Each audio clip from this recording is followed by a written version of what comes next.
Welcome back. In the earlier videos, I talked about Scala control abstraction. But do you understand the term abstraction? What does it mean? Abstract means hide something, right? Why do we hide something? The purpose is to achieve simplicity and bring more clarity. Sometimes things are easy to understand when we hide the complex and unnecessary internal details. In computer science, we talk about two different types of abstractions: data abstraction and control abstraction. The data abstraction is to hide the implementation of complex data types or data structures. The control abstraction is to hide the implementation of complex execution flow and some low-level activities. Let me give you an example of control abstraction in Scala. Assume you are working to implement a library to work with a data file. You realize that there is a common pattern of activities, and you outlined it like this.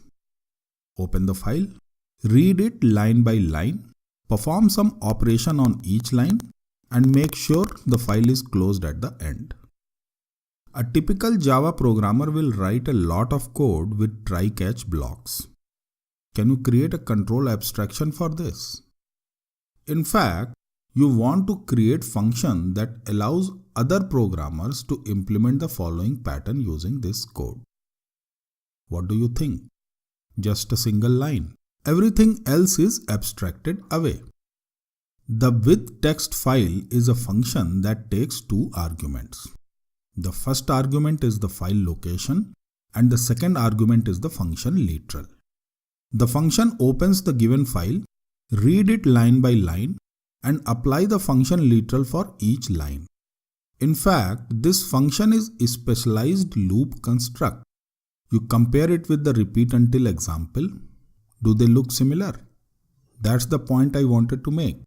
Scala gives you an ability to create new control abstraction of your own.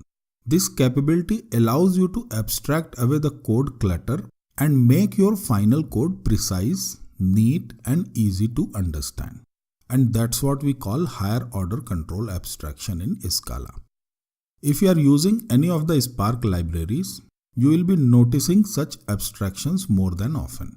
If you are implementing a library in Scala, you will be implementing many of such abstractions. The Scala language library takes the same approach and implements the most necessary control abstraction for almost every collection type in Scala. In the next video, we will look into some of the most critical control abstraction for Scala collections.